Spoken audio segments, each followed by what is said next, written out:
What if he just vomited everywhere? I drink water, and that's what I'm afraid of doing.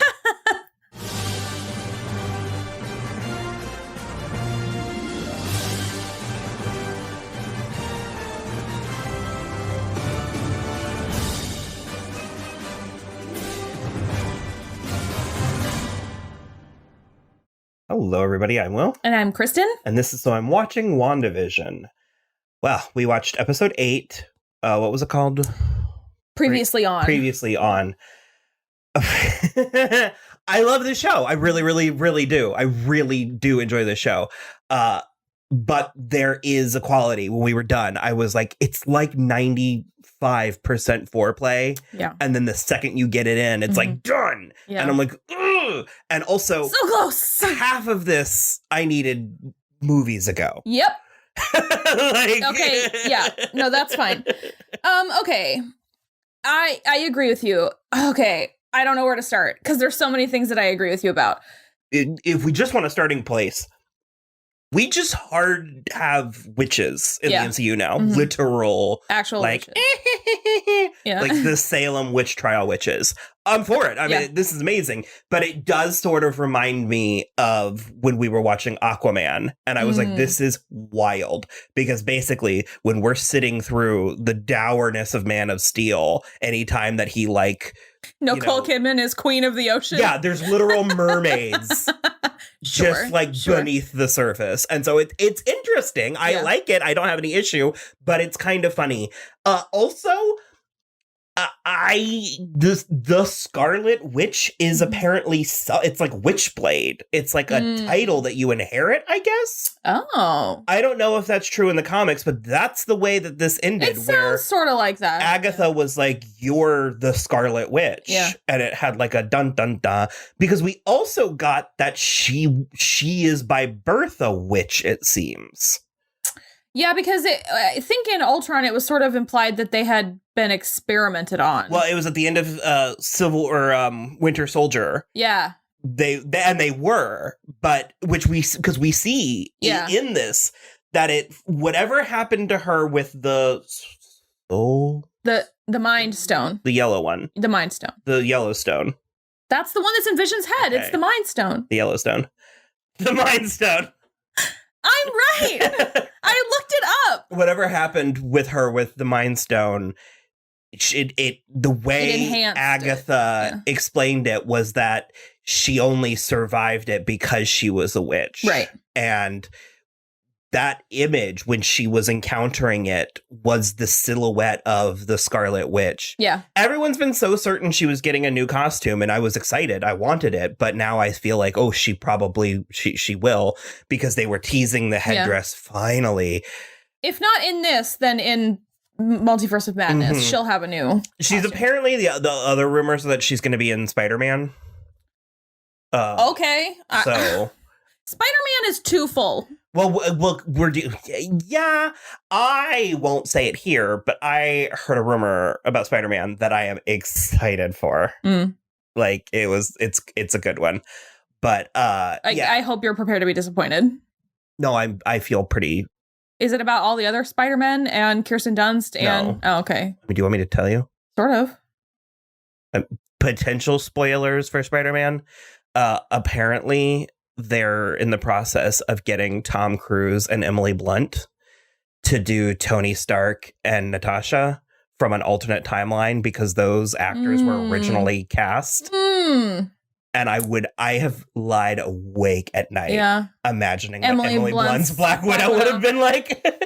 Spider-Man feels too full. It better be 4.5 hours long. Yeah, it just feels too full already. I don't know where all these people are going to fit in a way that half of them are just going to be walking cameos in the background. Well, I imagine blitzing through universes. So half of them are going to be okay. So anyways, back on topic to WandaVision. Back to WandaVision. The headdress, because I've wanted, and it's so funny because it's so stupid. It's like a which one of us is wearing a spangly costume? It's like a dumb headdress, but I want it. Cool. And in the beginning, with that weird Salem witch trial communal thingy, that was cool. Agatha's mother, when she was going all powerful, she had a crown. Her like magic looked like a crown. Yeah. And so that's, I don't know. I love it. I want it. And that's the thing, is I want more. I've enjoyed this. I've loved all this. In no reality do I not what do I not want what we've been given. However, I am sort of baffled as to how we prioritized what we've gotten over. Sure. Do you know what I mean? Like, it's like, I enjoy spending this time with this character, but what the fuck were those first 3 episodes? Like, no, I understand. I actually also saw somebody earlier today, and now I'm not going to be able to remember who it was. Emily Vanderwerf. She's a TV writer, like writes about TV. She said, hear me out. What if episode 4 and episode 8 of WandaVision were swapped and just left as written? And we got these like batches of information basically kind of backwards from that. And I was like, oh my God, there's a part of me where I'm like, now I finally care about that first episode in a way that, it was nice. I enjoy it registered like bonus features where it was like, I'm glad that I got to spend this time. And we've complained about this a little bit in our coverage, but it's like, we took on faith the relationship between Scarlet and Vision. That's what I was going to say. That's the scene. We were watching that scene in the Avengers compound when they are having From Civil War, when they're having that conversation on the bed in Wanda's room. And I literally was like, this is what I've wanted all along. It should be edited into Civil War. They have the little pepperkosh scene, which is cute enough. But it's like, the thing that drives me crazy is like, yes, I want all of the action and explosions too. Like, that's very exciting for me. And I like that. But at a certain point, I do need interpersonal relationships between the more minor characters, because at that point, Wanda had only been in like 2 movies, and it's like, I needed that stuff where it's like, we sort of like leave them there making pepperkosh, and the next time we see them, they've been together for 3 years in Edinburgh, and I just was like, this is not correct. Well, and this is splitting hairs, but they also acknowledged her hair in this episode. Did they? It changed. Oh.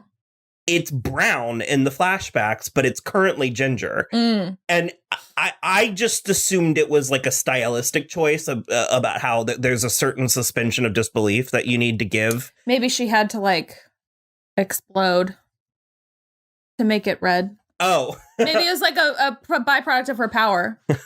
I like that. I just thought maybe that she dyed her hair when they were. Oh. Because Black Widow did her, But no, I mean, she straight has ginger hair, and it's like, it's good. I actually do like it, but it is like a whisper from being Carrot. Like, well, it's also like a mediocre wig, because I could see the like right here. The quality of the wig is decent. The hair is fine, but this is terrible. I don't know what is what I would do if I were in control of movie productions. Well, first of all, I would buy real wigs. I mean, if Beyonce can.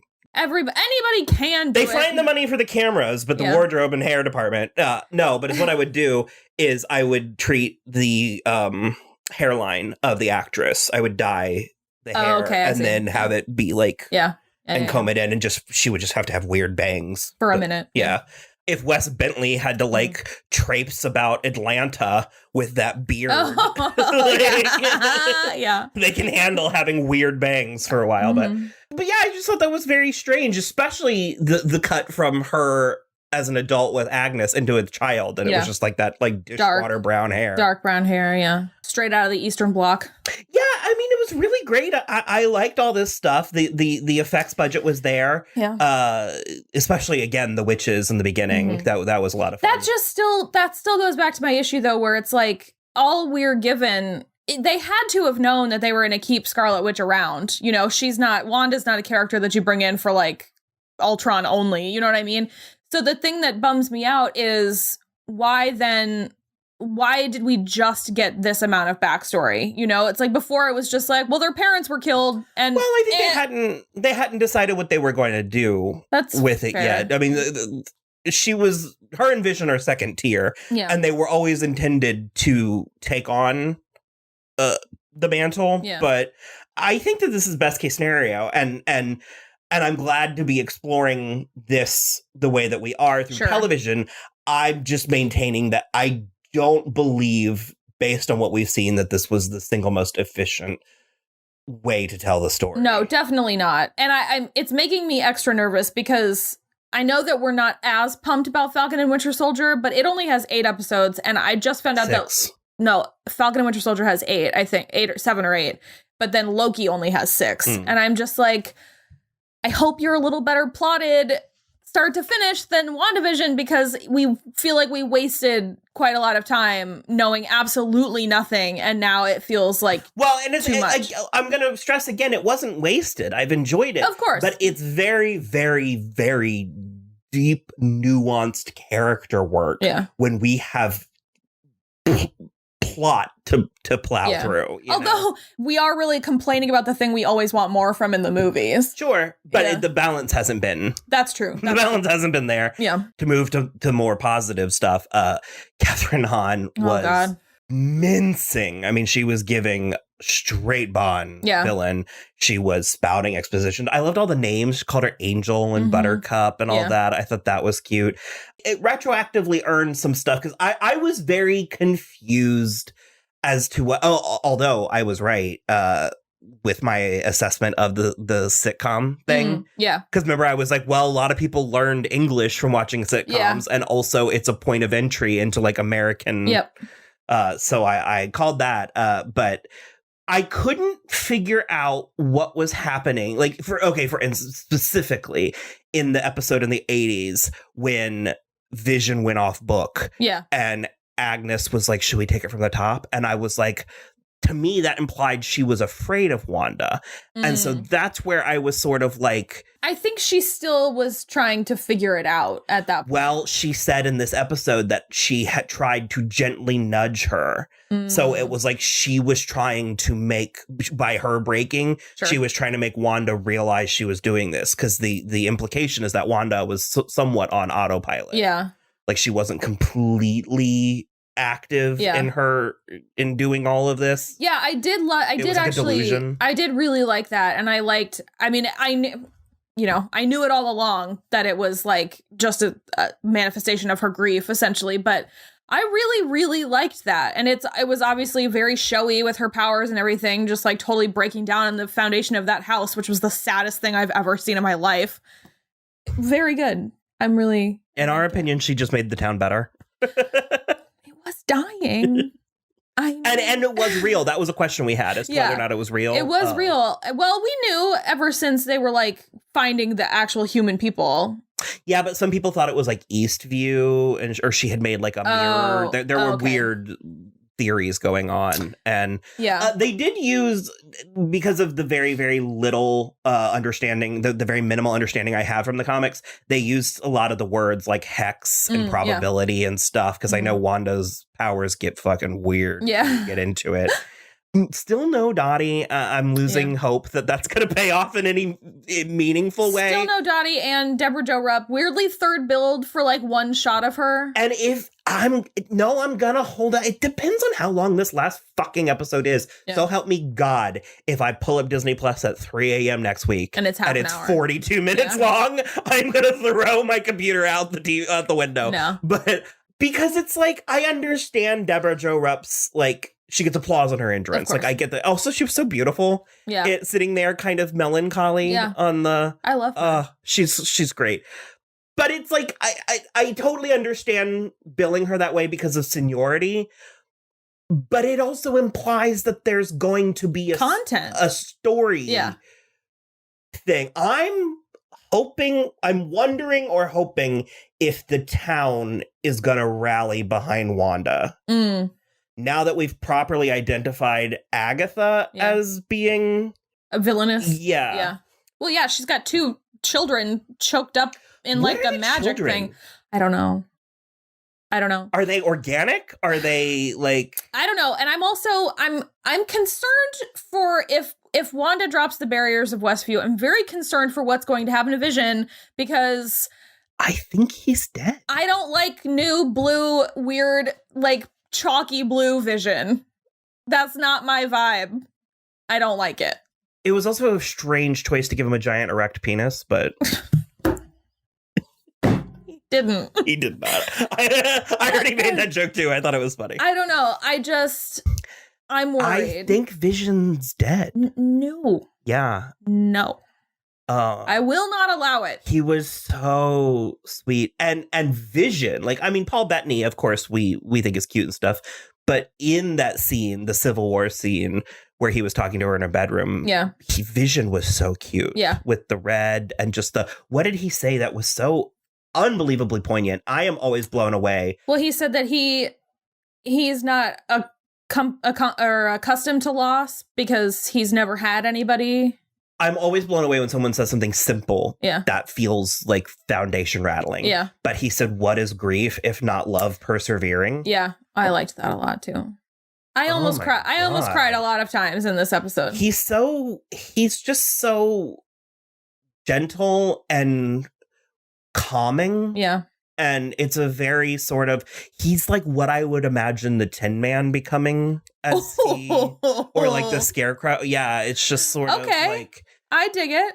It's very wise in his in his innocence or naivety. I like it. I don't know. It's fascinating. Also, that scene where she went to Sword. Mm-hmm.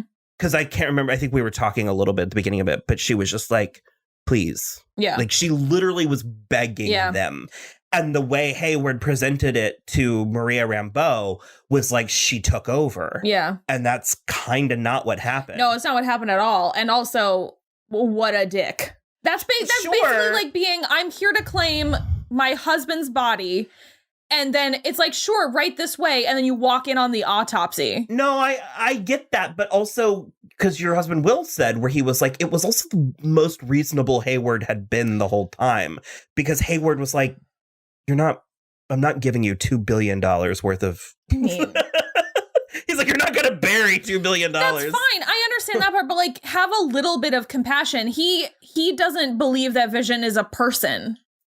And it's like, just because he is parts doesn't mean he's not a person. What she is interacting with is an illusion. I think she has created something physical. Because it came out, it's almost like she embodied part of the Mind It came Stone. out of her. That first time and then it is currently him. Yeah. I don't know. And so this is the stuff where, and I'm so serious. I'm loving this. Yeah. It's just, I guess, if I'm being critical, this isn't how I would have done it. Yeah, this isn't what I wanted it, but I'm enjoying. If wishes were horses, it's better than nothing. Yes, we didn't get any Darcy or Maria or Agent Wu this time because there's also the person that's missing. Who's missing? Agent Wu had when you go into hiding. Witness protection? Yeah, he had a person witness protection that didn't check in. So I started to say, I think the town is going to weirdly rally. Oh, he had a person in witness protection in the town. Right. That was from the beginning. I think they might weirdly rally. What if, because I've already thrown down a Wizard of Oz, and that's not reaching when you're dealing with literal witches. What if Dottie ends up being a Glinda figure to Agatha's Wicked Witch? Or Deborah Jo Rupp. Sure. Yeah. Even better. Because Dottie felt a little more sinister. Mm-hmm. Well, she was a bitch. Yeah. That doesn't always mean sinister. But I mean, I'll let it go. Because I famously let things go. No, never. He'll be bringing this up for 10 years. I'll let it go if that's what need be. But there's just part of me that is like, what is the point of that entire second episode? Yeah. If none of this pays off. Yeah. Like, what is the point of having Wanda come toe-to-toe with Dottie and Dottie hearing the radio and bleeding red blood? Like, what is the point of any of that if something's not going to happen? Something's not going to come of that. Yeah. So I saw a couple things that were like, this seems like a bold time to have like a recap episode. And so I was expecting something different, though. This was all information I feel we needed. It was emotion. It was much needed. Yeah. Like emotional lifting. And I mean, even though the conclusions we came to were ones I had already assumed, it was nice to get the confirmation. And I loved the Salem thing at the beginning. I thought that was great. The waterfall behind them. It so just, cool. Yeah, the whole thing. More of that, I guess. I don't know. I know. I loved it. I'm always for this kind of stuff, even though I agree with you. They're not using their, time real estate in the most efficient way they could be, but I still am gonna probably go out of this year with this being at the top of my list of TV shows. Well, it was interesting. Yeah. It was different. It's cool. It's different. Yeah. It's got high caliber actors and a neat story. And especially it ties into my favorite franchise. So. Especially for Marvel, which has been accused of, sort of playing it safe and eroding